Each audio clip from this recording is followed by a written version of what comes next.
Well, yeah. Thanks everybody for bearing with us. I think you can hear us on Zoom. Yes. Yeah. Yes, we're gonna. We're gonna go ahead and get started. Yeah, welcome everyone to the June meeting of the Haight-Ashbury Neighborhood Council. It's good to see folks here and see folks on Zoom also. Yes, we are joined today by Shira Nagaswaran, who's a preservation architect, and we're also going to be joined by SF Heritage also, who I don't think is here yet. Right. Woody Lamont will be, he said, perhaps late. He's at another meeting. Okay, great. But he guarantees he's going to show up. Perfect. Yeah, but before we get started, we will do announcements first. So, we have any announcements? Yes. Yeah, here I've been anxiously pacing back and forth. Hi, my name's Tess Wilford, and how many of you felt any degree of dissatisfaction with the redistricting process? Okay, lots of you. Well, you'll be glad to know that there is a new plan, and it's designed to take care of many of the things that were annoying, if not verging on illegal. And some of the things that it will do is have the actual selection of the people who will be on the task force after they've been recruited and vetted on certain criteria. The actual selection will be done randomly from a group of 40 to 50 people. And there will, the requirements to ensure that they're well qualified, that all of the supervisory districts are represented, and that they agreed not to take advantage of being on this commission task force. That means certain things before the task force and afterward. They can't run for office suddenly after creating a district or something. There's a bunch of other things I could tell you about, but this actual plan is going to be presented at the Rules Committee in July on a Monday morning at 10 a.m.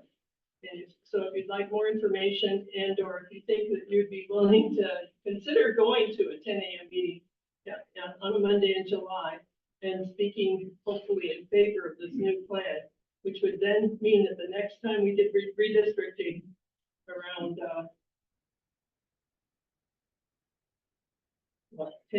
8 years now from now, we would do it under the new rules if we can pass this in November. So I think that it's a good government kind of thing, not a political thing in that respect. So again, if any of you think that you might be interested and able to speak about this, I'll be able to share talking points with you and much more information. And if so, give me your name and email. Thank you. Thank you, Tess. Other announcements? Anybody on Zoom? Any announcements? There's audio, but difficult to hear. Should we? Is the mic on the camera? Should we move closer? You could, but I don't know what bad means. Yeah. We will do our best to project. Okay. Any other announcements? Okay. Well, yeah. So, so want to welcome, Ruchira again. Thank you for joining us. And so, today's this month's meeting, we're looking at and focusing on all of the kind of new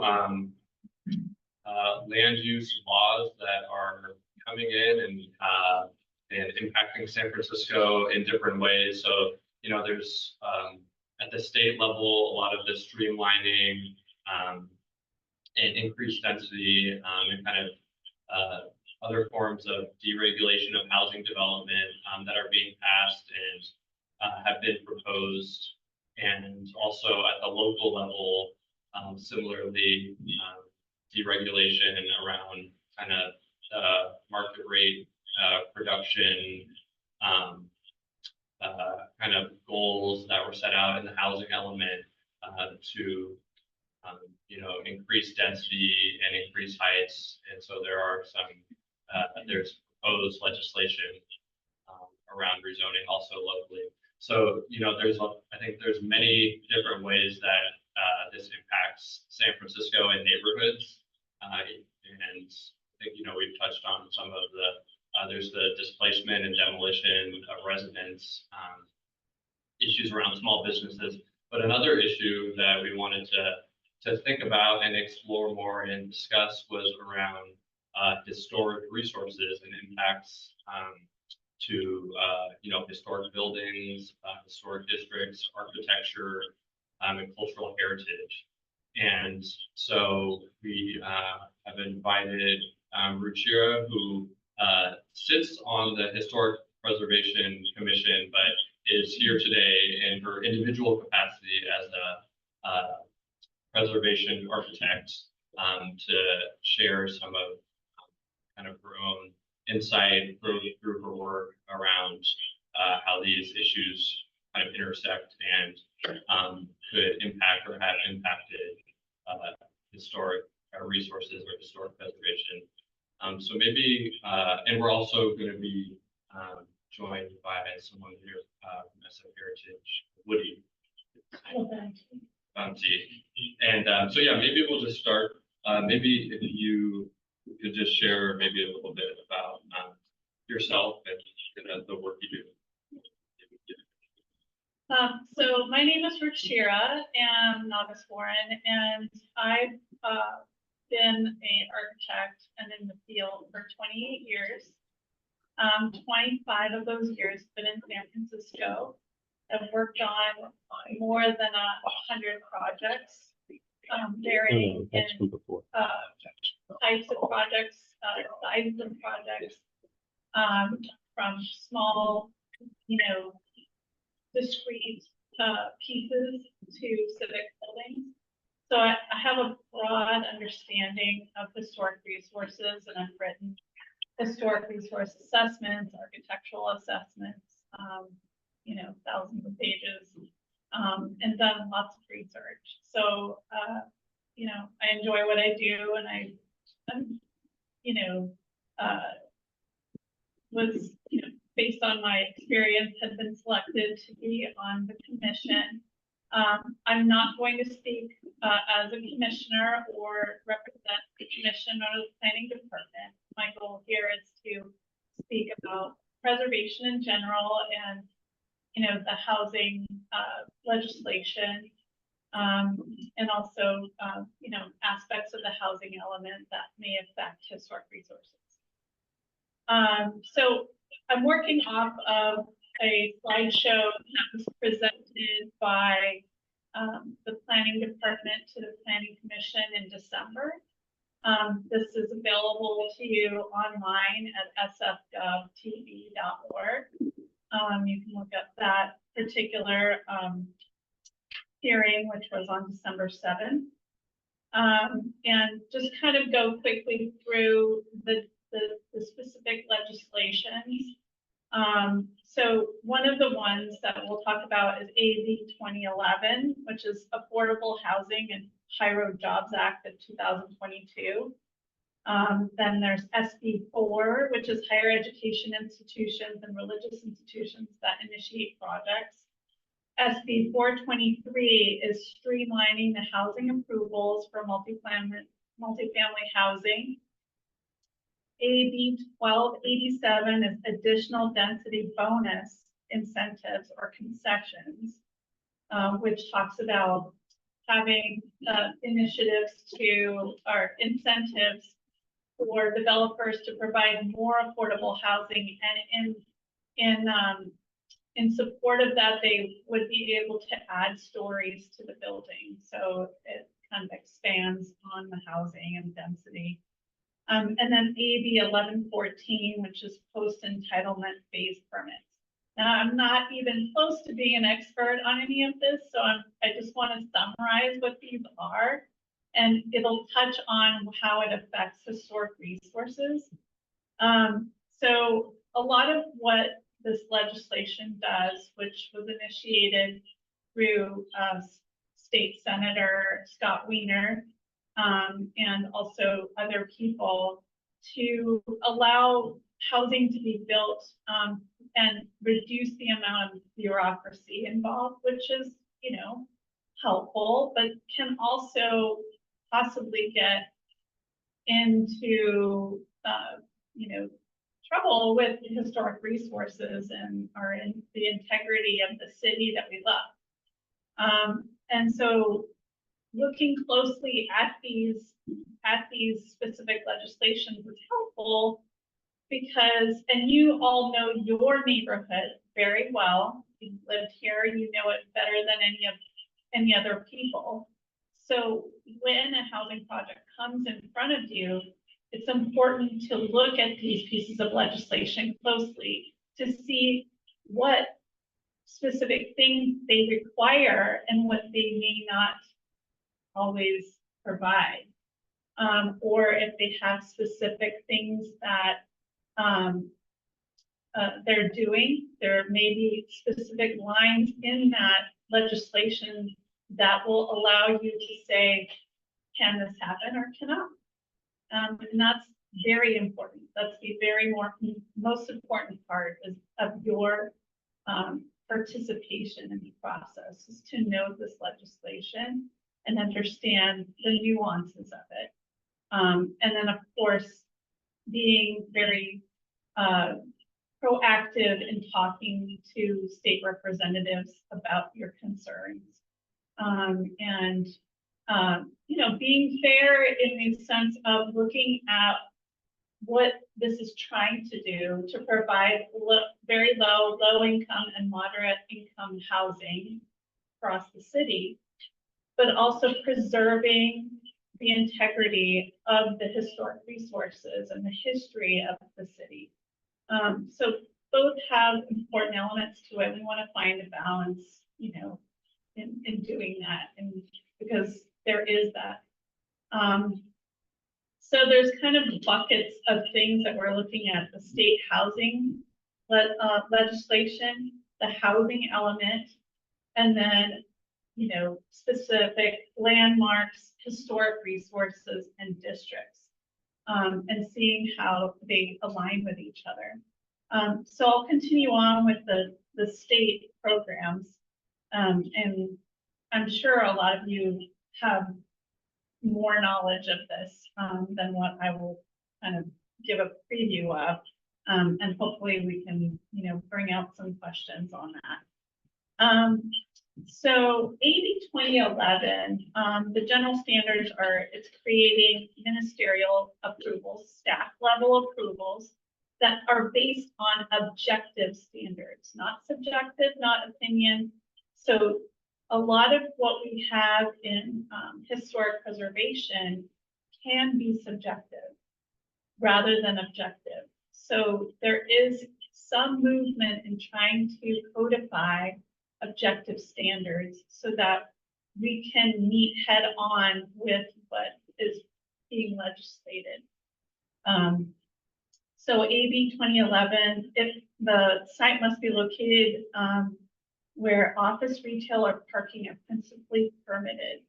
On-site affordability requires 55 years for rental properties, 45 years for ownership, and it must be code complying and meet objective standards. AB 2011 was effective as of July 1st, 2023, and it includes 100% affordable housing and mixed income housing. They must notify California Native tribes, provide prevailing wage. Timelines for review are 90 days for 150 units or fewer, 180 days for more than 150 units. The eligibility criteria includes what is defined under SB 35 for proximity to freeways and industrial uses. So there's some you know, perspective on where they're putting these developments. Projects cannot be located on the following: farmland, wetlands, fire zone hazards, hazardous waysides, earthquake fault zones, flood hazard areas, floodways, conservation lands and easements, protected habitat, mobile home parks. Now, some of this doesn't apply to us. We're looking at the big state of California, but, you know, pay attention to the specifics of what they cannot do and where they cannot do it. Now, AB 2011 for the mixed income program is they must be located on commercial corridors of streets that are between 70 to 100 feet wide, including sidewalks. If there are existing commercial tenants, there are relocation requirements. They cannot demolish housing that has been occupied by a tenant in the last 10 years or subject to price controls. And they cannot demolish a local, state, or national historic resource. Now, I'll talk about another aspect of the housing legislation that does critically, you know, affect historic resources. The 100% affordable program must be dedicated to low-income households. There's no commercial corridor requirement, so it can happen outside the commercial corridor. There's no restriction on the demolition of historic resources. There's no restriction on the demolition of dwelling units. And it would have to comply with the replacement provisions of SB 330, which I'm not as familiar with. So real quick, that is coming. My name is Woody LaBounty. I'm the president and CEO of San Francisco Heritage. I just want to mention real quick, this state program, AB 2011, which came into effect in January, is having real world consequences in the city. The McCroskey building, which you may know from Market and Goff, is a contributor to a historic district, but they're proposing 100% affordable housing on that site. And so through this program, they can demolish that building, which is, you know, it's funny, when this law came into effect, they told me it's very unlikely there's going to be 100% affordable housing project on a historic building. And then less than 6 months after it came into effect, we already have a project in which we might lose a historic building for this. Now, if you saw the last hearing for Historic Preservation Commission, one citizen talked about something that they may have found in order to try to save the McCroskey building. And so they searched through the legislation and tried to look at that. And that's being looked at by the department to see if that can actually be done. But like I said, looking at the legislation carefully is always going to be primary to saving historic resources and preserving integrity of neighborhoods. So. Sure, sorry. No, it's perfect timing, perfect timing. So SB 423, it talks about the regional housing needs allocation. So I'm going to kind of segue to the housing element for a second. So the housing element covers is done every 8 years to find the regional housing needs allocation. And it was, I think, implemented last year in 2023, and is moving forward to rezoning areas. Now, the regional housing needs allocation, or RHNA, the calculation has come out to 82,049 units by 2040. Well, now we're like 7 years away, so whatever that is. Right, 2030. Yeah, something like that. So, And that's just for San Francisco, 82,000 units for San Francisco. right, right. So where they're looking at where they're looking to do this housing is studied in the housing element, and I'll send David some links that he can forward to all of you to show you, they've done 3 scenarios of housing and how the numbers come out to, you know, the RHNA in different varieties. And so they're primarily looking at commercial corridors because they have high ability for public transit, amenities and so forth. But also they're looking at vacant sites, areas of high resources and availability to develop these sites. So you'll see on that map highlights of different corridors. And in those highlights, they designate certain height limits or heights that they plan to have. So in you know, in some range to 85 feet. But, you know, I think one thing to think about, and just as you're driving through the city, is to think about what in the past has been constructed in different neighborhoods where the heights are different. You know, for example, I can say on the east side of Pacific Heights in the 1920s, they built a lot of high rises in that area. And it is, you know, closer to the commercial corridors. So we want to think about that aspect of it, but we also want to think about what resources are in those areas that we would be building around or possibly demolishing. So you want to kind of balance what you're thinking and the priorities of where that happens, and speak up, you know, for what you bringing your knowledge of your neighborhood. So I don't understand this as much, but it says 4 jurisdictions not meeting the RHNA under SB 423, but goals for low income are 50% on-site affordable. I'm not sure what exactly that means. Well, what I can tell you is that San Francisco is already in the 10%. So they basically have accelerated the target numbers for San Francisco. They've actually carved out of the law specific targets to make San Francisco build more housing and more affordable. So that was what SB 423 was about. What does it mean for the 50% and then now it's the 10%? So it's the targets for low income housing that they're baked into the RENA numbers.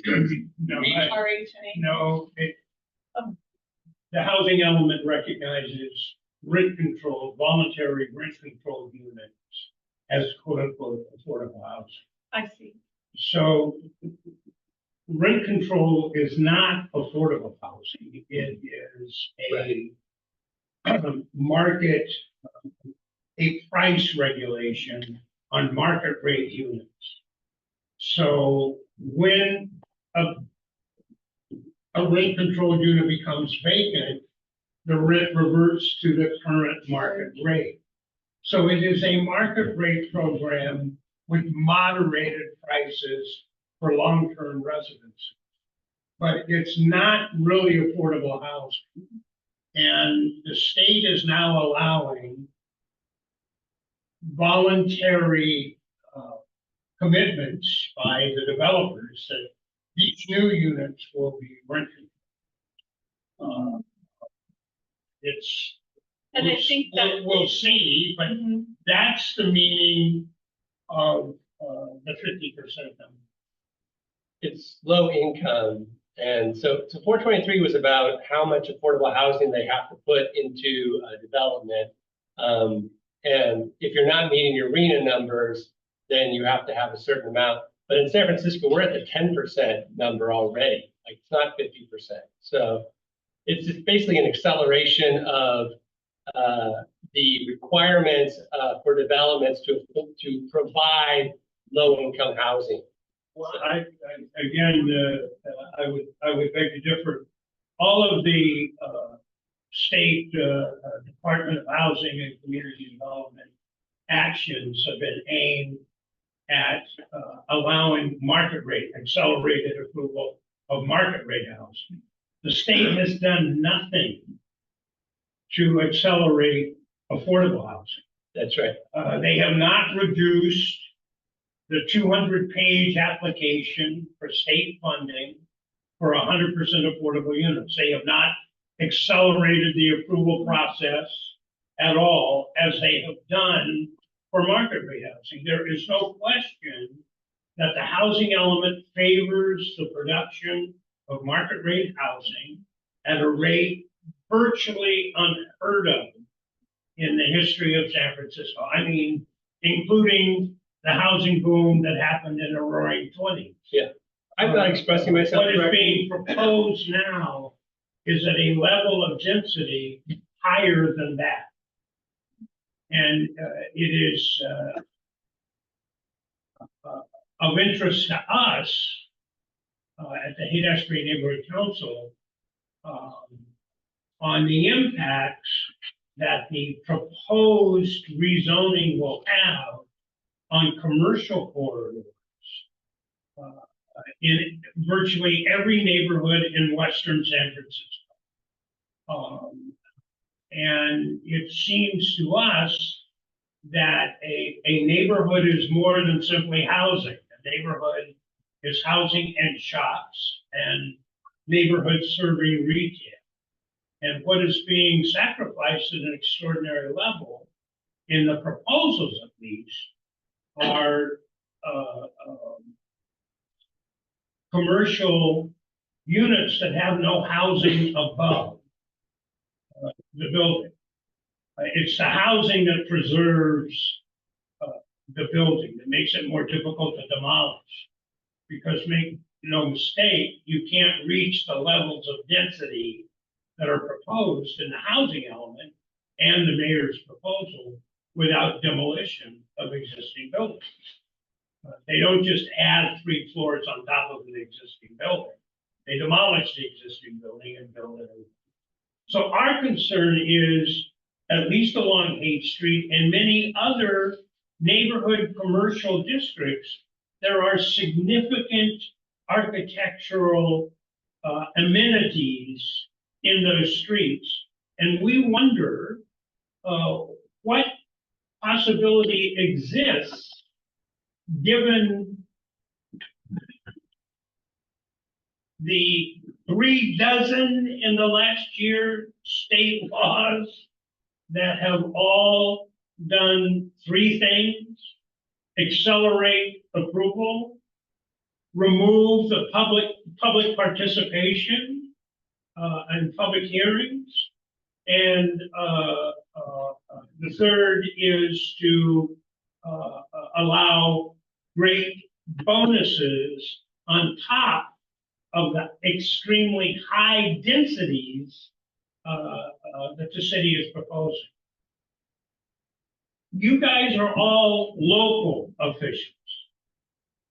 Have you been hemmed in by these laws? Can you still function in designating significant historical buildings, significant architectural buildings, approving them, adding them to a list?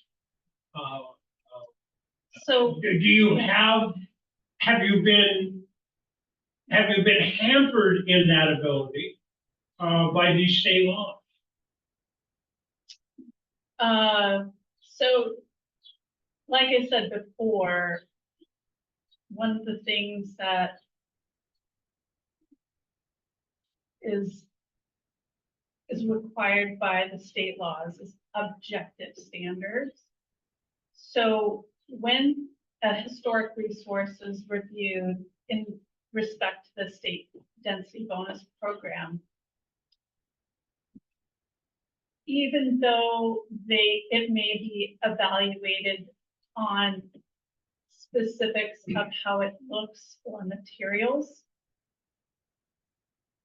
there cannot be and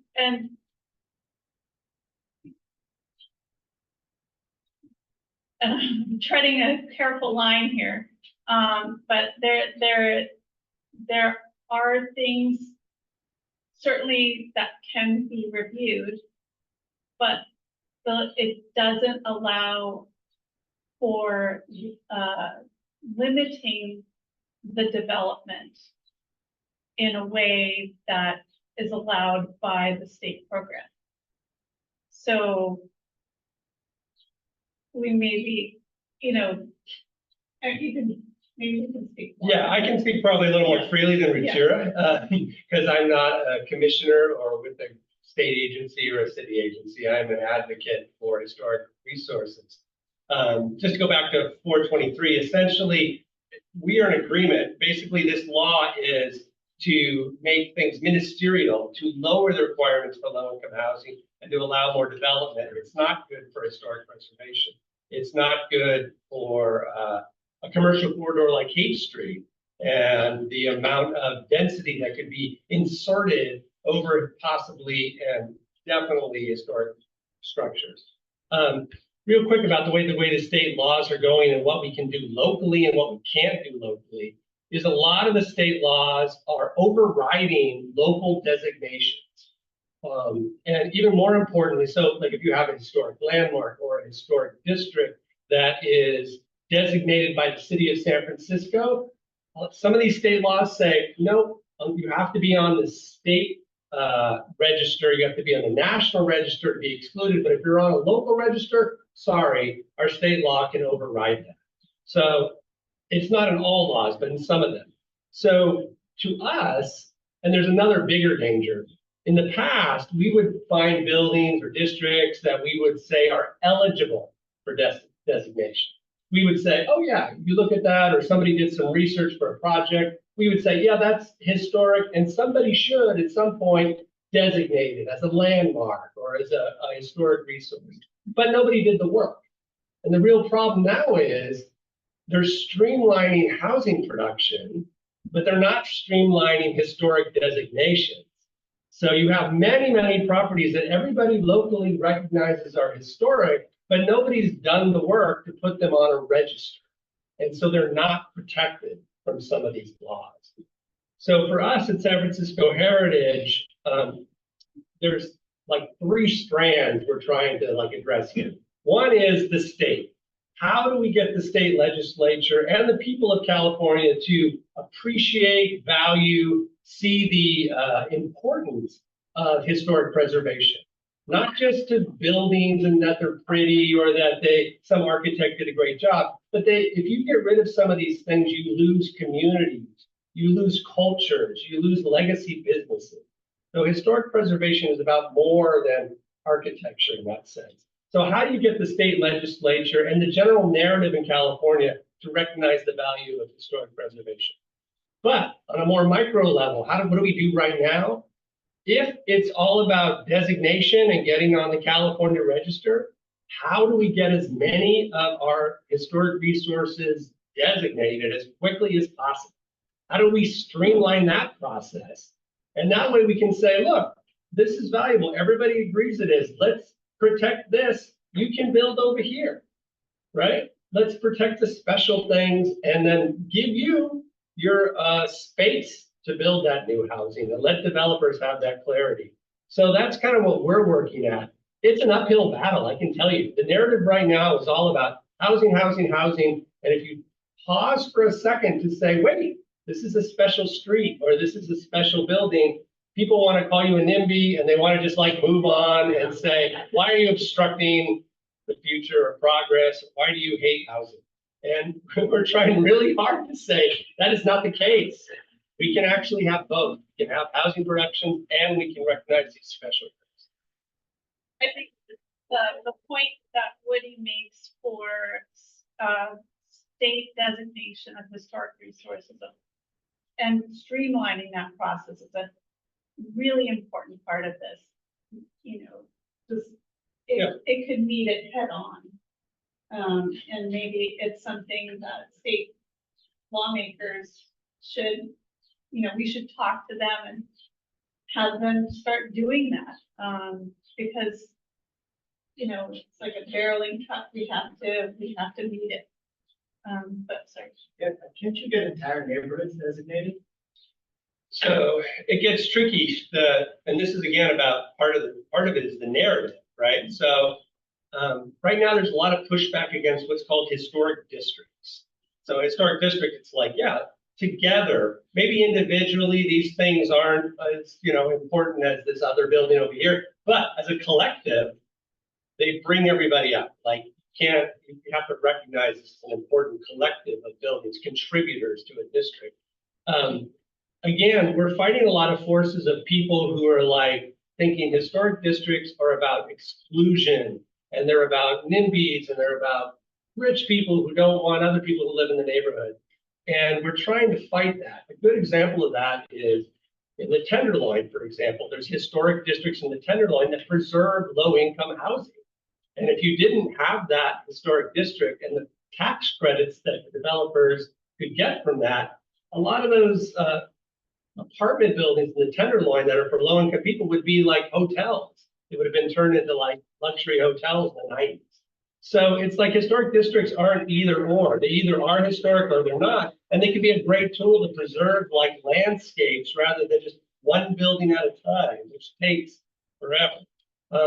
But yes, so you can't do a whole neighborhood, but you could like look at a part of Page Street, for example, or Page Street and say together, this collective of buildings, is a district of historic importance.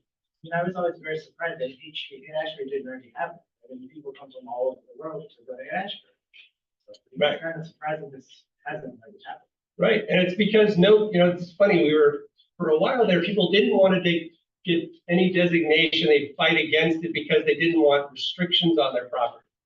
And now the narrative is, the sort of impetus is changing. They're like, oh my gosh, we might like have somebody from Sacramento tell us that the street has to look like this and we have no say. So maybe now we do want to get designation. So that's kind of the good news, is people are more open to the idea of designation. And one thing that, I have heard is that, putting buildings on the California Register of Historic Resources is somewhat difficult because you have to have owner approval to do it, versus Well, local. they want owner approval, but you don't have to. I just want to make that clear. There's no law that says it's owner. Yeah, you touched on, and you're kind of talking about the local register process in the state, and then there's even a federal, or there's National, yeah. National.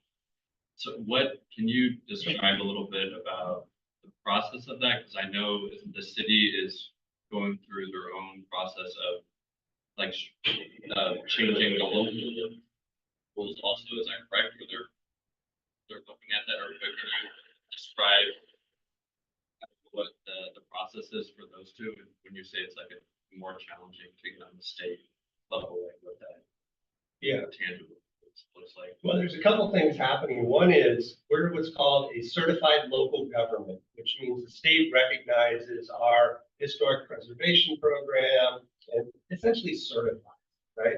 So what we're trying to do, and what I've been advocating to cheer on people at the Historic Preservation Commission, is can we take our local landmarks, the ones that are we designated locally in San Francisco, our city landmarks, and say, look, we've done all the work. We did all the research. Can you just take them as a batch and put them on the state register in one big, like, here's a whole bunch of them. Because we've done the research, the amount of work that's gone into our local landmarks is way more than some of these other municipalities. And we're recognized by the state as a certified local government. So that's one thing, is can we take at least the landmarks we recognize and give them that extra protection by putting them on the state register? The second thing, which maybe you're alluding to, is there's only 300 and something individual landmarks in the 120,000 parcels of San Francisco right now.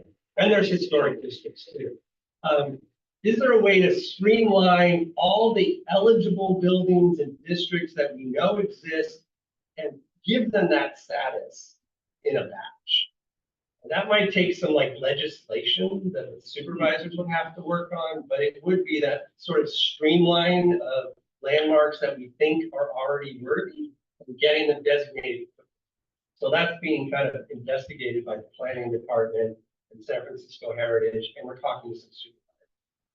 And that's an important part too for being actively involved. Designations can be made through the supervisor and oftentimes can be pushed through further and faster with supervisor support. So getting, anything that you think is potentially eligible and talking to people about it, giving them a call and talking to the supervisor can really help move that forward. It's really government by people, right? So it's important the people that know the most, that live in these neighborhoods, participate, and the representatives should support all the things that you are wanting and seeing as the future of your neighborhood. So. And just real quick on the zoning plans, they do keep changing them. So the more you speak out and say, look, this is what you're proposing to zone on 8th Street, the heights. We think you should that over in Stanton, or, move it to, Fulton or whatever. You give them alternatives, push back on it. They are continually changing as they get more and more pushback. And you don't want just Pacific Heights and the marina to have the voice to get what they want. You have to speak up in your neighborhood, to your supervisor, to the planning department, to get the zoning plan that you think makes most sense. Because they are changing, they are sort of adapting as they get pushback. The difficulty is there aren't 6 districts in which zoning intensity is being proposed. Only half the city. The high resource. Yes, the high resources portion of the city. So it's not 6 supervisorial districts. So that makes who is mayor very important, and it makes how you build coalitions very important. It means putting together relationships between the east side of the city and the west side of the city. And one of the things that could facilitate that discussion is historic preservation. That is a value both in the east and in the west. And I do think leverage legacy businesses, because they are like sensitive to displacing small and long-term businesses. Those are part of it. And cultural districts. I mean, Japantown has gone through enough in its history. It doesn't want more displacement. And so try to leverage that in what you're talking about. Talk about the different cultures and businesses that would be affected. It's not just about buildings, although it is, but it's also about the people and the businesses that are part of it. Could you define for us what high resource means? So as part of that housing element, they basically looked and said, well, mostly it's the west side of San Francisco that they've identified as good schools, as city services, transportation networks. And so they're saying we want to put more housing there because that's where we would like, when we're adding more housing, we want them to be able to enjoy those resources. It actually wasn't the planning department, it was the state. Yeah. The state of California designated throughout California in every county high need areas and low need areas, and the definition of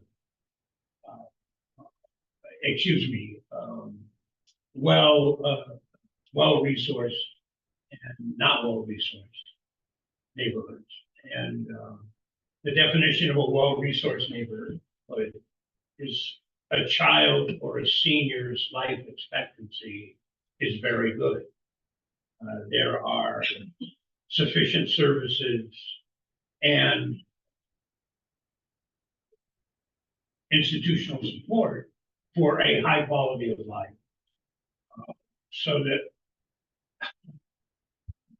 that became the definition, and in the housing element, the decision was made in the planning department to increase residential density in the well-resourced western portion of the city, the lowest density portion of San Francisco.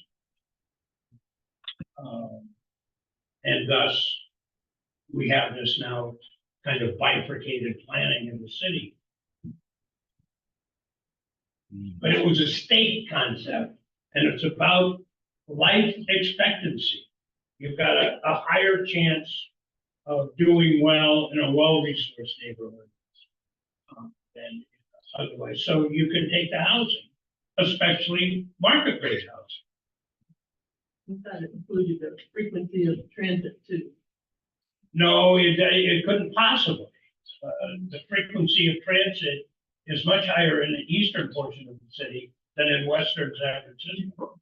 Western San Francisco is terribly served by new. Bruce, did you want to? Yeah, so I was to understand that our cultural districts are not recognized by the state.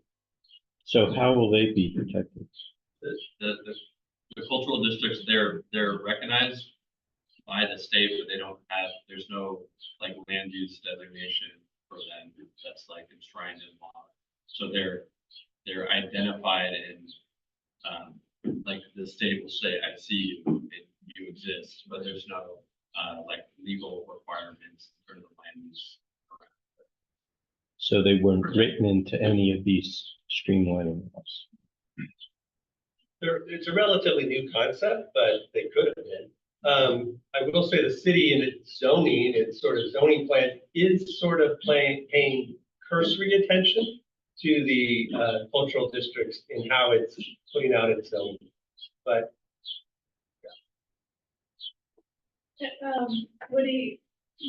What do you know about Neighborhoods United? Neighborhoods United SF is a coalition that formed in the last 6 to 8 months, I would say.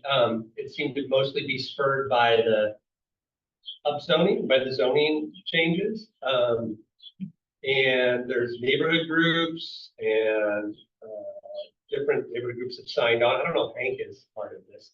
But they've been having meetings and public meetings and trying to influence the way the zoning has been going.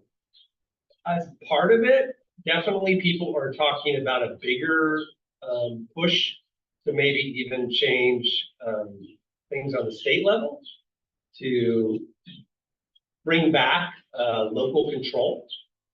Essentially is I think the target they're trying to look at, the state constitution even, to bring back local control.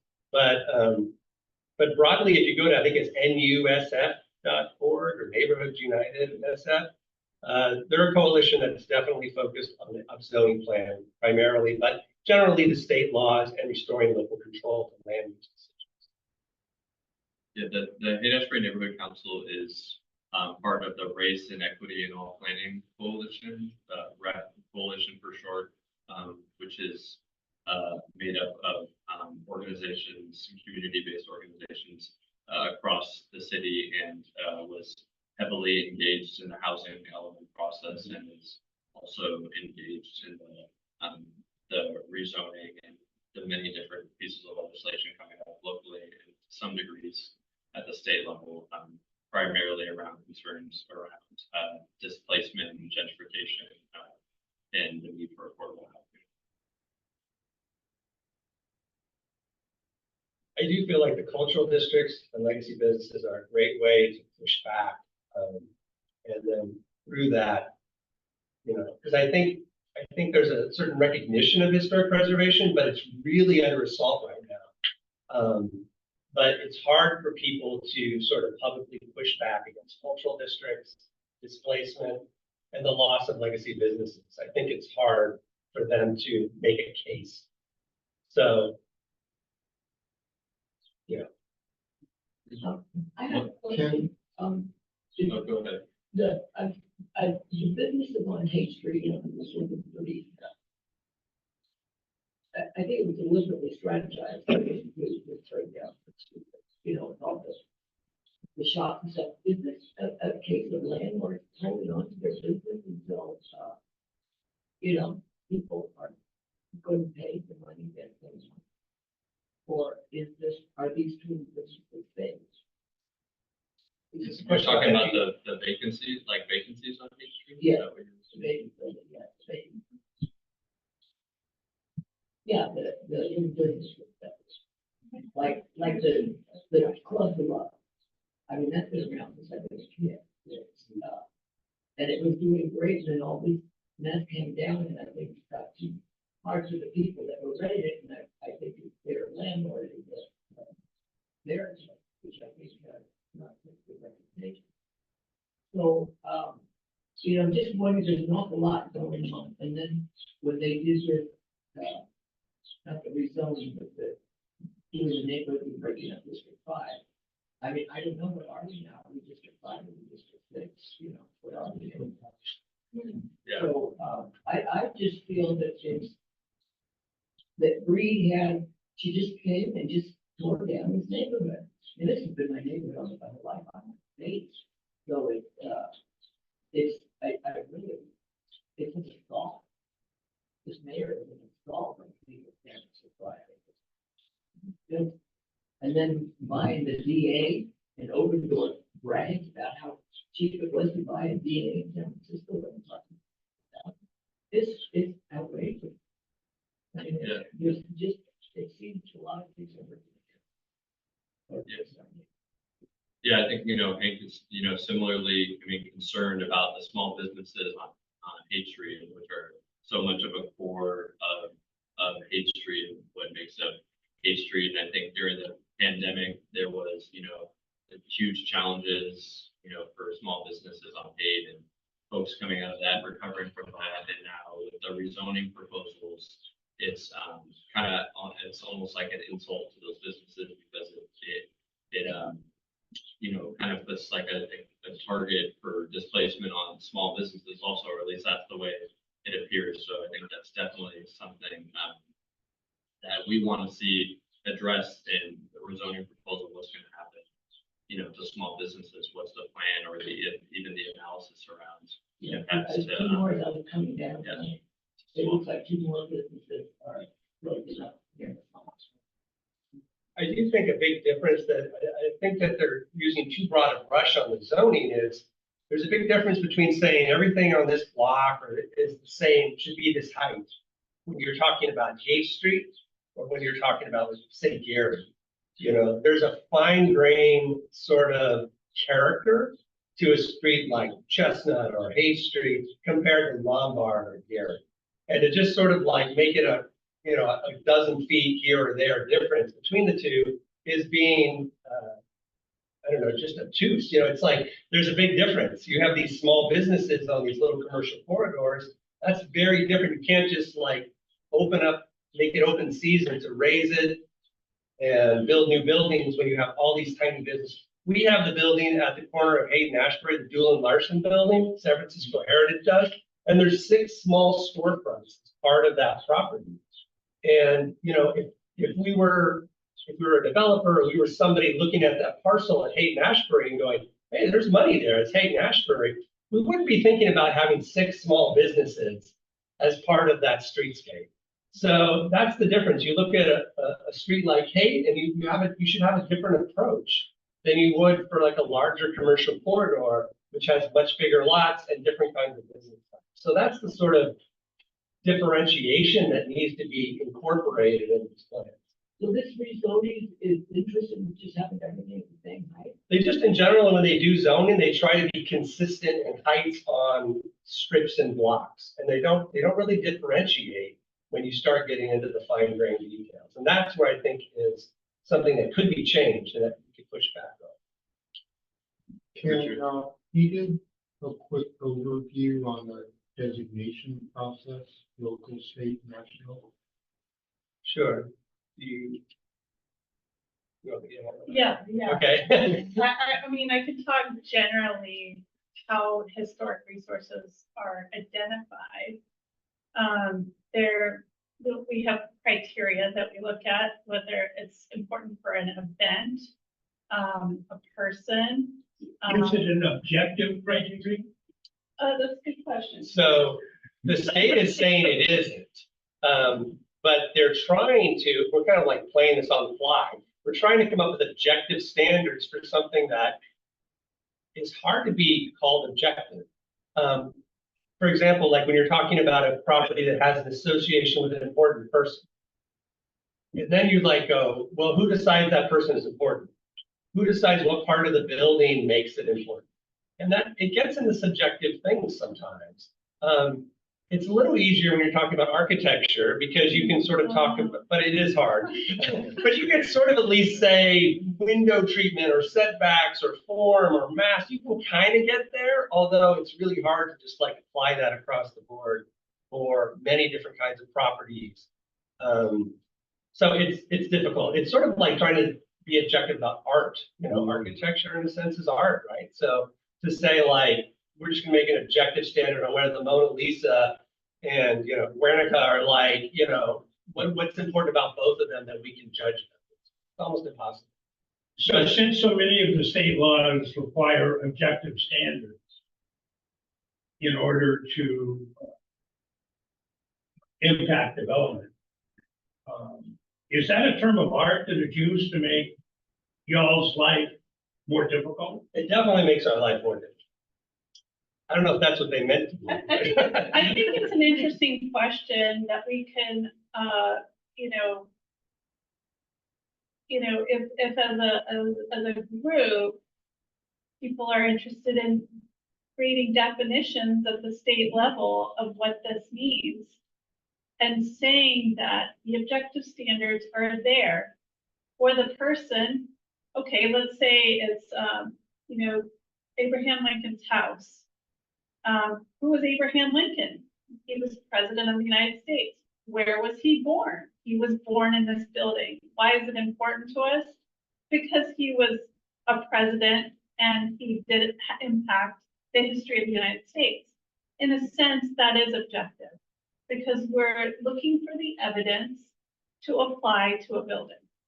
So it is almost the mere way in which we define things that make it objective. So I think that is a really good point that we could do that.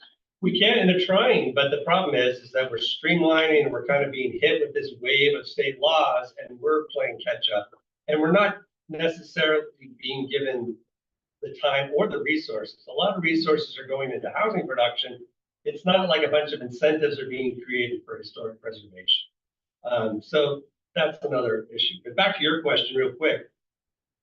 I always think there's like three levels. It's basically local, state, and the national register. And if you look at them, at least in San Francisco, the easiest of all of them, you would think would be the local. But in some ways, the national register is actually easier to get.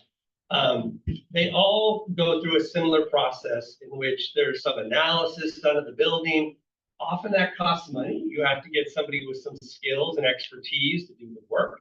So in that sense, it already creates an equity problem when you're talking about neighborhoods or buildings.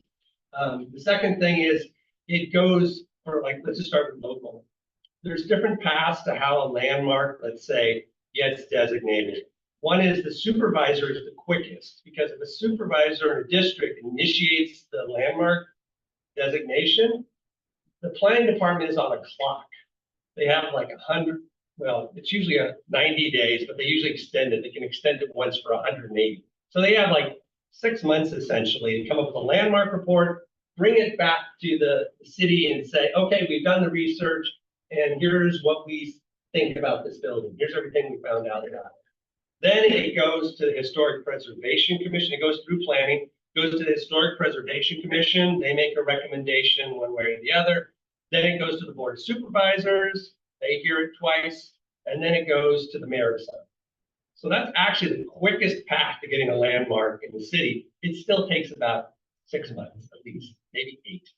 So if you're talking about, we have hundreds of buildings that are imperiled by state laws, and you're saying each building takes 6 to 8 months to get designated, that's a problem. So that's one thing we're trying to attack.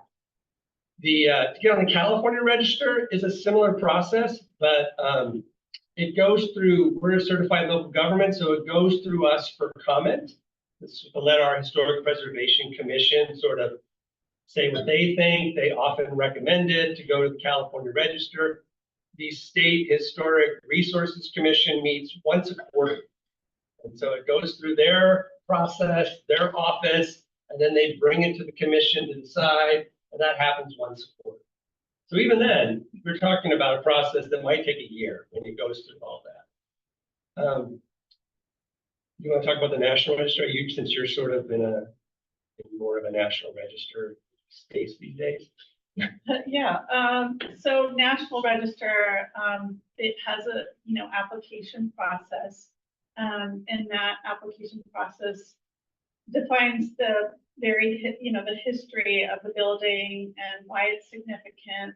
And then that is given to the State Historic Preservation Officer to review. And then it's made a nomination to the National Park Service. The keeper Yeah, the of the keeper National Register. of the National Register, and they review it and they finalize it. I'm not sure how long that takes, probably about a year as well, because of the writing of the document and getting to that point.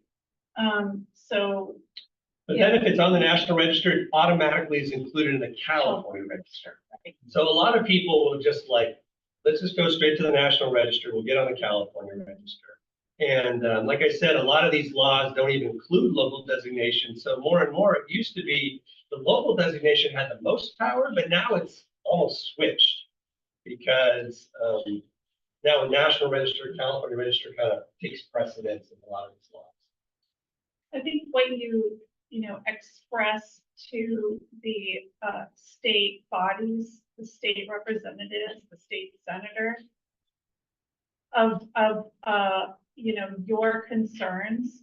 And I would love to see that every neighborhood organization compile a letter and outline the things that are critical and what you want done, and have a list of names at the end of it of all the support that you have for this, whether it's this group alone or everybody in the neighborhood, and have that go to the state level and get your support of your supervisor in that respect as well.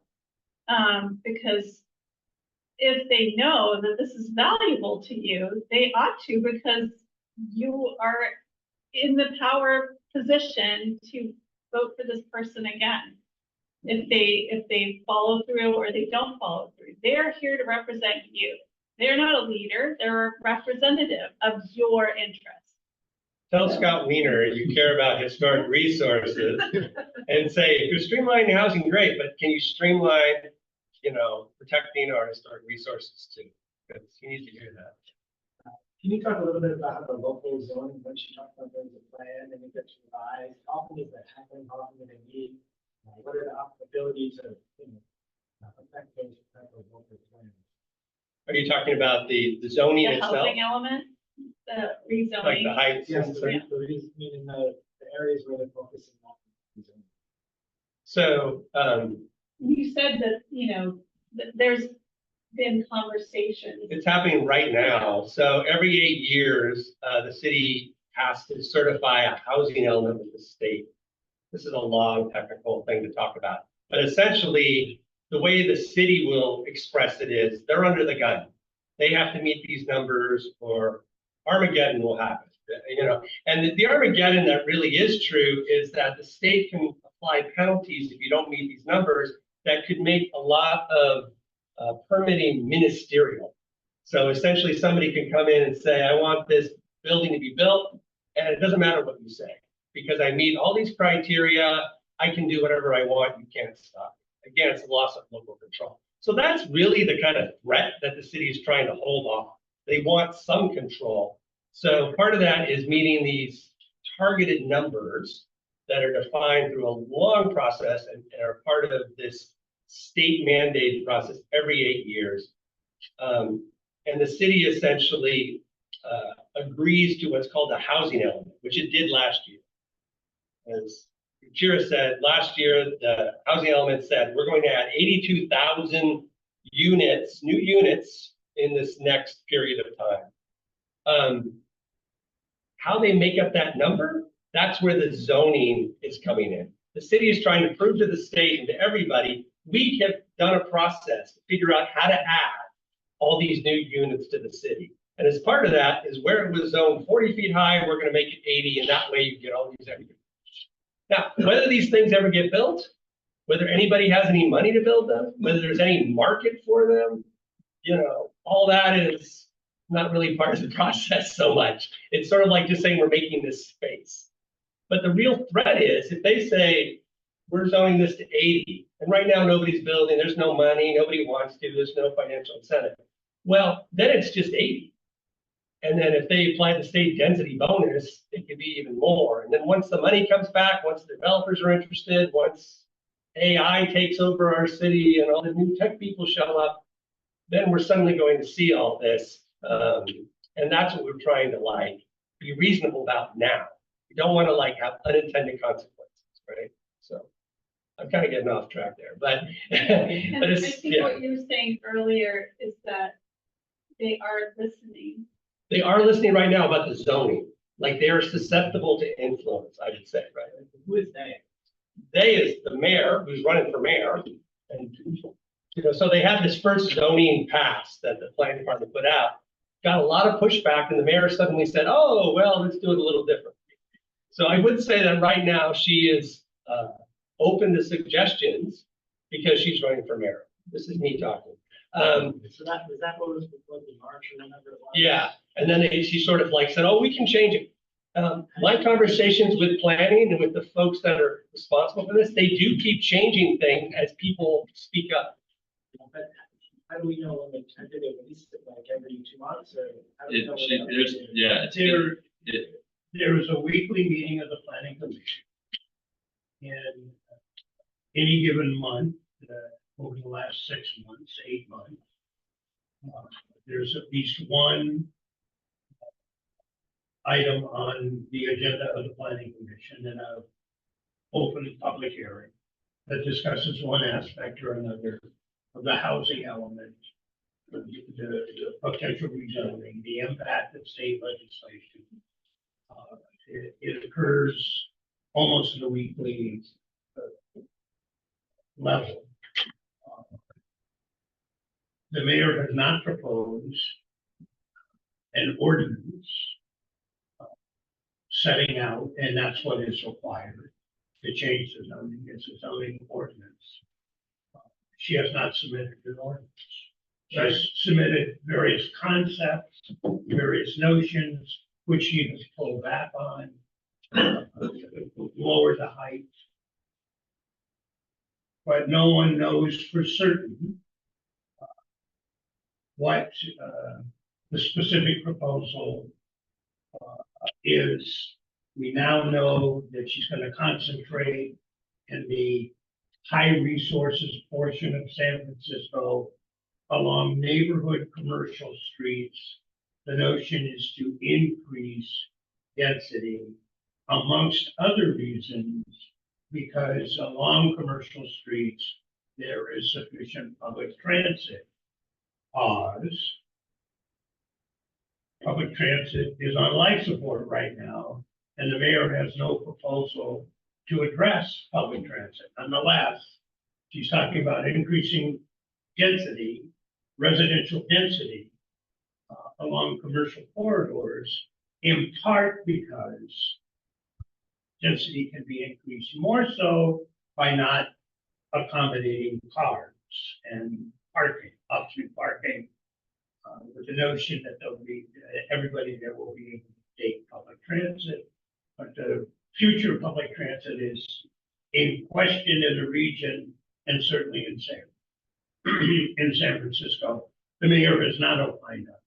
So the general topic is discussed, in any given 2-month period, 2 or 3 times before the planning commission, in any 3 or 4 month period before one aspect or another, before a committee of the board of supervisors. And as of yet, there have been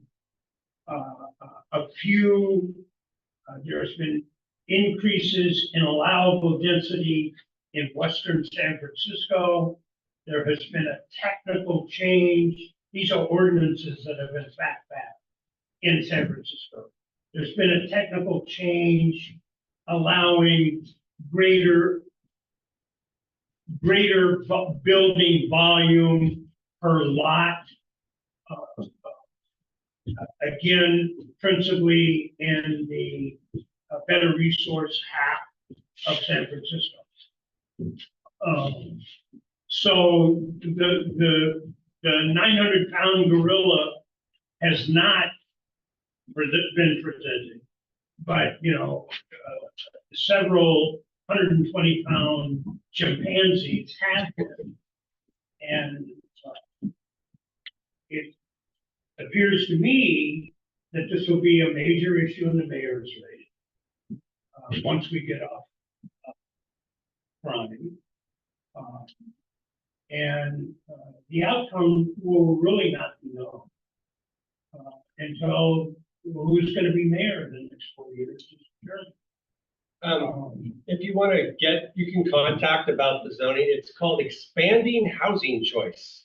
So if you search for expanding housing choice and go to the SF planning website, they have a contact form. They show the updated zoning maps as they change them. And then another thing is, review the December 7th, 2023 presentation to the Planning Commission. And there was also one that just occurred on June 6th to the Planning Commission. If you review those, and you can go online to sfgovtv.org, and you don't have to watch the whole commission. They have the buttons listed out the agenda. You can go to that specific agenda item and listen to it. It was really long, by the way. And the people that are involved in it, Kate Connor, manager of housing implementation programs. There's other people that are included in that. Email them and ask questions. Find out what you can do. Be part of their list to know when they're presenting or when they're having community engagement. The city is open to They're having a lot of meetings. Yeah, Actually to having a lot of those, them. to meet with community groups because of the social and racial equity initiative, and kind of attention to what happened in the past with redevelopment and other things that went on. They really want to engage with the communities for the cultural districts and getting people in the community involved. So you're in a good time to be able to engage with the city officials and make your opinions known. And I really encourage you to do that. Yeah. Thank you to you both for speaking to us tonight. This might be too simplistic, but is the trajectory of where the zoning map is going, is that known as is the trajectory towards more housing, more space as compared to where it was initially proposed to where the feeling is to where it is right now? I mean, is the writing kind of on the wall that it's upwards? It's definitely got a predetermined number it's trying to put in. Of like a baseline. Yes. But from that baseline where it was initially proposed, is the number going up? Or is it just kind of Right now, it's the same. It's sort of being shifted around. Instead of building taller towers, they're trying to zone to more like 6 and 8 story buildings. Right? They're trying to change it, but they're still trying to get the same number of units. They're just sort of juggling where they go and what heights they go. 82,000 units divided by 8 years at the most, or 7 years. You get 10,000 a year, maybe, say round number. And we've never had more than 3,000 units be built in a single year. Yeah. I just wasn't sure if they were trying to shoot for the 900,000. Yeah. But it's still, the revised version still hasn't been released. But Mayor Breed did shoot back and say that she did not like that image. She was trying, she went from taller towers to more distributed, smaller buildings in the zoning. Got it. So we have a question from Kristen Evans. Hi all, Kristen Evans wearing my hat as a small business owner and a board member of Haight-Ashbury Merchants Association tonight. Most of the commercial spaces along Haight Street are leased and not owned by small business tenants.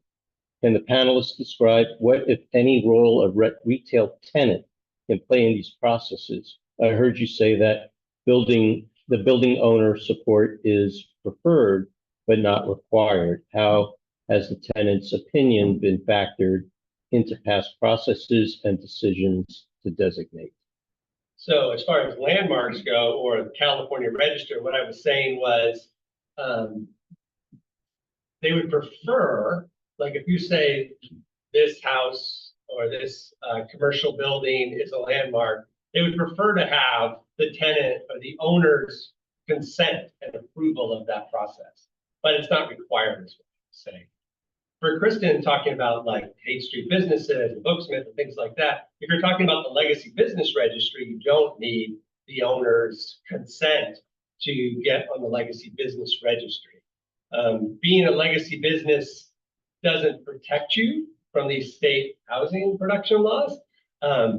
So I'm not sure if that's what Kristen's talking about, but I was talking more about landmarking a building, and that to get on the California Register, they often kind of say, well, the owner has to agree, but it's a preference, not a legal thing. Kristen wants to say something. Yeah, no, I am not saying we should promote or I'm not taking a position one way or another at this stage. I just really wanted to understand the process, because I really think that small businesses need to understand what these processes look like and what role, if any, they can play, right? Whether they want to support or oppose. I think it's important for them to understand what role, if any, they have. It's just like the same role as far as the housing production and the zoning. It's the same role any citizen plays. Hey, Kristen, are you talking specifically about historic preservation? Yeah, it sounded like that was what the primary drive of this conversation was about, right? To think and consider about designating some or all of Haight-Ashbury neighborhood commercial corridor buildings as a historic resource. Yeah, it's still the same. It's sort of like if the small business owners were opposed to it for whatever reason, or they supported it, it would, have an influence either way. But it doesn't negate it either way. You know what I'm saying? So. And you mentioned there was like a formal like application process. Is the tenant sometimes contribute to those applications in some way? Yeah, again, we're talking about like a landmark designation, right? Yep. Mm-hmm. Okay. I guess in some ways it depends on what it's being landmarked for. If it's landmarked because it's a beautiful building or an architect designed it, or if it's landmarked because of its association as a business, the business actually has a good example of that is, who are the Mission Muralists? Reseda Eyes. Reseda Eyes. Their building is landmarked as a city landmark, but not because the building is incredibly amazing, but because Reseda Eyes has used it. So in that sense, a business can have a big impact, but it depends on what the landmarking initiative is centered on, why it's important. Thank you. Is there any momentum behind building in our downtown as opposed to just the western neighborhood? Yeah. No, I mean, there is, like the majority of development happens like in the south market, so residential development. I think that the issue that, and HANC is a part of the Race and Equity and All Planning Coalition, which is a group of organizations on both on the east and west side of the city. I think what we're trying to address is what is being developed and who it's being developed for. So there's all these laws like coming out supporting in driving market rate development, which doesn't support the needs of working class folks as gentrification and displacement impacts. And we don't want neighborhoods to be pitted against each other. So how do we form coalition and work together as neighborhoods to advocate for the types of housing that's most needed in neighborhoods across the city that is affordable and meets the needs of working class folks. So, yeah. And the reason they're really not focusing on downtown is downtown's having an issue right now, is that all the businesses have left and it's mostly developed for office use, and now there's no office use needed. So there's a lot of work about, especially with historic buildings, trying to turn the older office buildings into housing, adapting them to housing.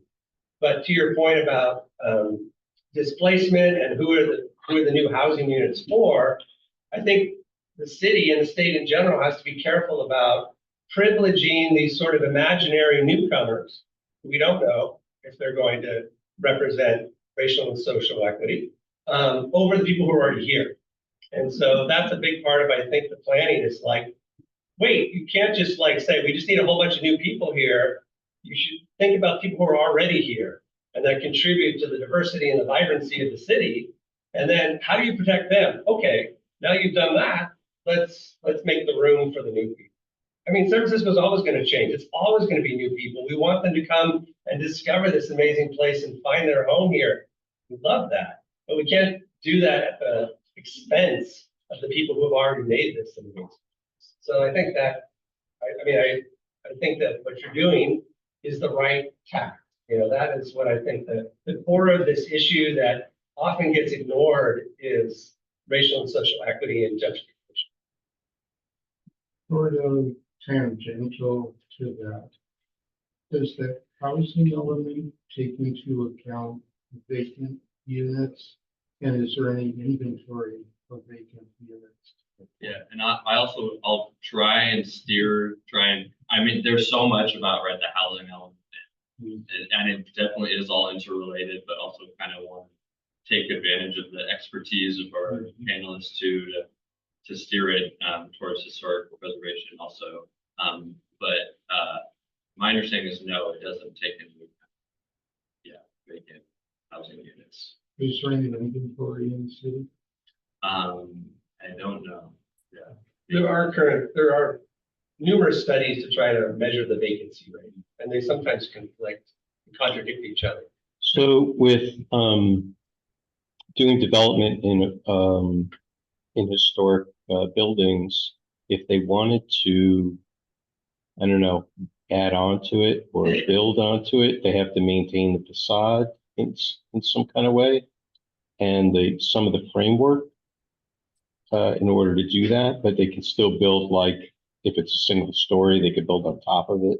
Yeah, and this is a good question because the people often think that, yeah, you can talk about it if you want, but I was just going to say, there's this sort of myth or this sort of narrative that, you know, preservation is about freezing the world in amber. We want nothing to change, and that's not true.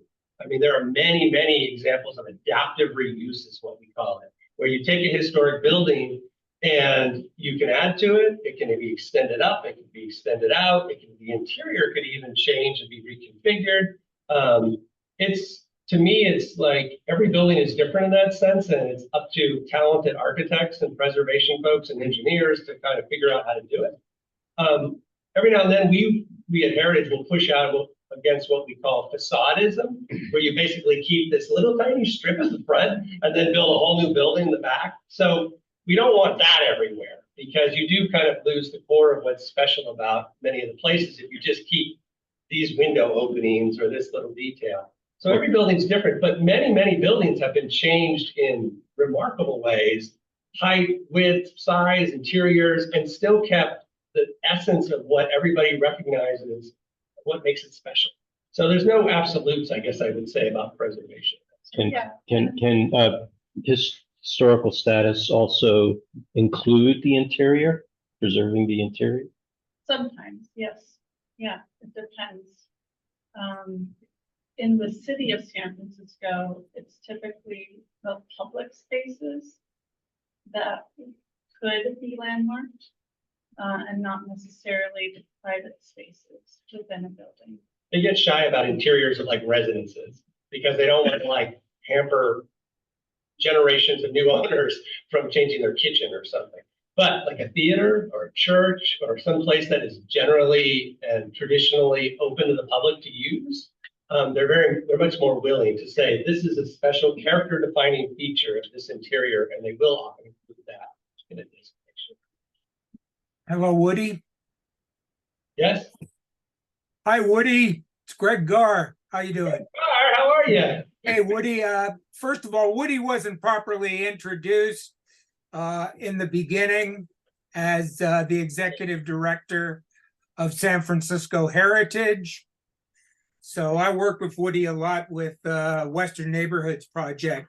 The question that I have for both of you is to achieve the 82,000 units that need to be constructed, will the plan take into account commercial high-rise buildings being converted into residential?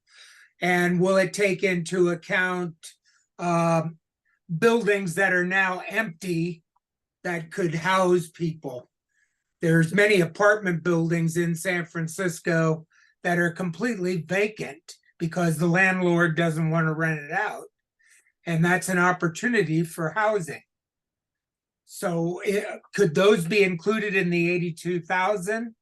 That's my first question. The second question would be, I mean, if we really want to go talk about the Haight-Ashbury, we need to consider that Haight Street is a cultural landmark for the entire planet. People come from all over the world just to walk on Haight Street because of its unique history of the Summer of Love and the hippies and so on and so forth. And then as soon as you walk off of Haight Street, you have more Queen Anne Victorians in the neighborhood than any other neighborhood in San Francisco, I believe. And we should take into account all of the residential neighborhoods that were not destroyed by the fire after the earthquake that still survive today, which is part of the history of our city. You know, I'm concerned about that. And if this plan goes through, as soon as they start demolishing Victorians, the shit's going to hit the fan and the public's going to rise up against it. So can you answer some of this stuff? Yeah, thanks, Greg. Yeah, no, the vacant units are not counted. I'm not sure about Yeah, rehab units are not counted. rehab, also not counted. Yeah. I didn't think so. So any adaptive reuse, any conversion to office, from office to residential is not counted as being a new unit, if you can believe that. Wow. Thank It's- you, Calvin. Well, there's So- 40,000 vacant units already. So So And if, 72,000 units that have been approved but not built. that's Oh. right. so if Yeah. is just defining the RHNA. It's not saying that all of those are getting built. It's telling us what could be built. And with that, they're, they're providing parameters of height limits and things like that. And then the housing legislation is telling us what developers can do. Developers are the ones that would come, whether they're, neighborhood, whether they're like a socially responsible group that's building housing or renovating buildings for low-income housing, whether they're religious organizations that are doing that, whether they're, developers that are interested in market rate housing. If they do the state density program or other state programs, then they have to provide affordable housing within their project in order to get the bonuses involved with that. That's the incentive there. So it's not that they would build 82,000 units by 2030, it's that is the amount of housing that they see, according to what they've studied, that could go in San Francisco. They will not build 82,000 units. I mean, we could just, everybody agrees on that. I think if you ask anybody in the planning department, it's more, this is what's been mandated to make room for. And I feel like the city just keeps trying to tick the boxes so that it doesn't get slapped by the state for penalties. But nobody, especially in this economic climate, believes that many units can be built in that time. Back to the historic preservation real quick in the Haight. Greg's right. You not only have architecture as a very valid part of what makes the Haight special and historic. But you do have cultural connections, associations. It's sort of the epicenter. The counterculture is a big, big part of what makes the Haight special and can be considered to make something designated as a landmark, even if the building has been modified or changed. Sometimes a counterculture association is enough. The thing that I also try to get across, and when you talk to Scott Wiener, telling this too, is that historic preservation is good for the economy.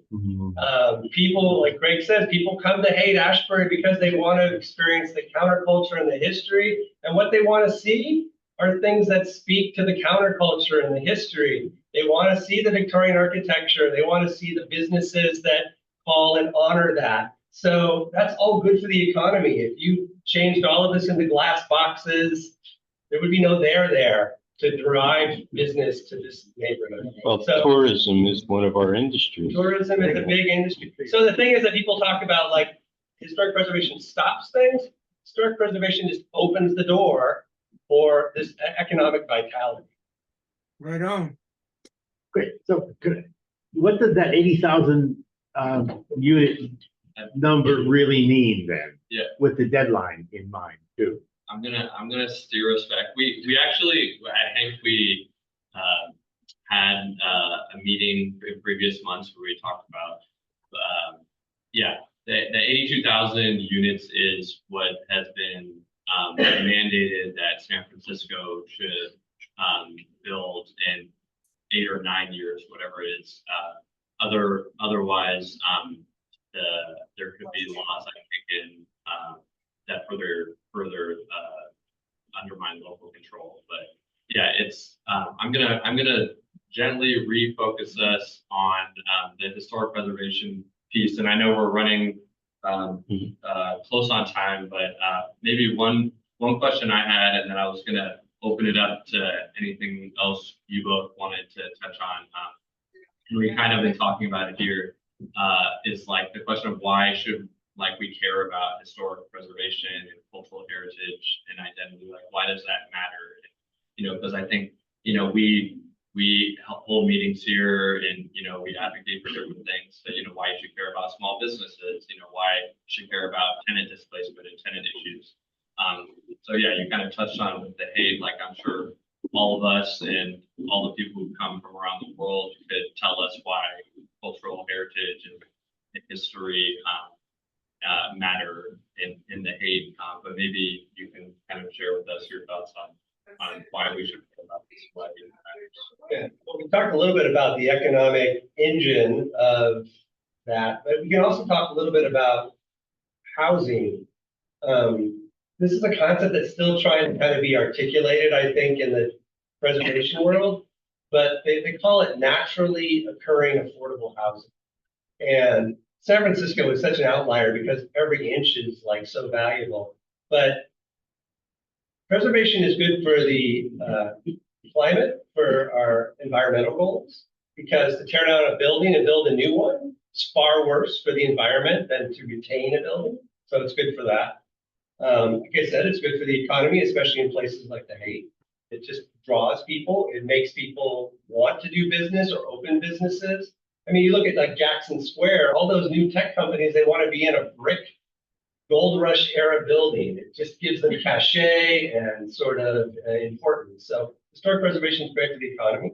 And then for housing, when you have older housing stock, that usually is what's called naturally affording. Either it's under rent control where it's applicable, but also just people live there a long time and their rents don't go up while they're there. And also smaller places, smaller cottages, they just don't rent for as much as a new big 3-bedroom condo would downtown.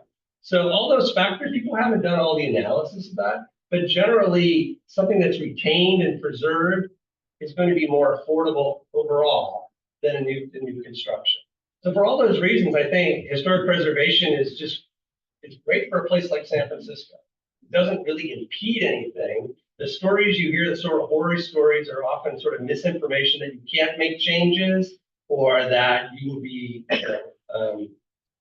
what you can do to your house there's gonna be somebody who's gonna slap you or fine you. But generally, it's just another level of review is essentially what happens when you get designated.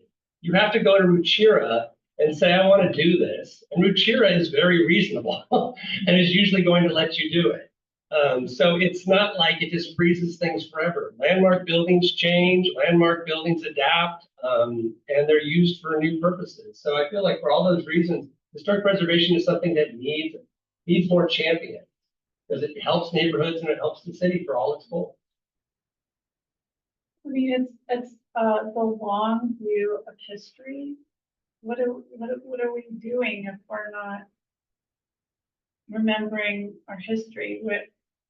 Amazingly enough, we're a city that's only barely 100 and some years old, and there is such a deep and interesting history here that we should value and that we should be, considerate of. The rules of preservation sound sort of archaic in a way that, we're trying to, oversee something and protect it and all of that. But really it's preserving the long view and what is valuable to us as a society. And so I keep going back to the, controllable things that we can do is speaking about that to, the lawmakers and the people that are representing us, and making it known that those things are important to us. Otherwise, this is a democracy. We should realize it and make the best step forward to make our feelings known. And I think it's a good time to do that. People are listening, and things can change, and we do have control over it, and we can do something about it. So I feel really great that you're all here and that you're listening and you're thinking about this. I'll pass along some links to David, and that can go to you, and you can kind of, now that you've heard more, and a lot of you know a lot already, that you can kind of absorb a little quicker what's happening and be able to come together to sort of come to some standing points to be able to talk to representatives. So anyway, yeah, important to remember history. Yeah, and I just want to give space if there's anything else that we didn't touch on yet or that you wanted to bring up, just to give space if there was anything else. I just wanted to express my appreciation to Hank. I mean, I know you've had a great influence on this neighborhood and citywide issues for many, many years. And, it's important that you're all coming together and continuing to speak out, like Ruchira says. So just kudos to you guys, I guess is all I'm saying. Did you want to take us out with the last question, Tess? Well, I was just wondering if you could think of any examples, if we were thinking about just the Haight Street commercial and mixed-use housing. Are there existing areas like that nationally or internationally that you know of that might be models or maybe have some similarity to that thought, which we're sort of thinking about right now? Yeah, I might look to New York City and seeing kind of like in Greenwich Village or someplace like that, and sort of seeing the approach they took. But that's essentially where we're talking about. We're not talking about, like I mentioned, Chestnut Street. Well, Haight Street is much different than Chestnut Street. It might seem the same, like if you just looked at it and you had no idea. But when you're talking about the cultural references and the diversity of cultures that have had, a part of shaping it, it's a much greater sort of space that is more of a national importance. So I guess if I was a preservationist or I was trying to do a designation, I would think more at a national level than just a local one, that this is a nice commercial corridor. it's more than that. It's more like something that has a global significance. And then which buildings and what is it about that street that tells that story? So it doesn't necessarily mean that every building on Haight Street tells that story, or that, but that what is it? What are the character defining features, as they like to say, that tell that story that make it important? So, but I would look at it through that sort of global lens of what the Haight is. Locally, we know what it brings to the city and what it brings to the neighbors and the surrounding community. But for designation, it's going to carry a lot more of a wallop to talk about what it means to the world. So. Yeah, well, thank you. Yeah, both again. Yeah, Woody and Ruchira, thanks so much. Thank you.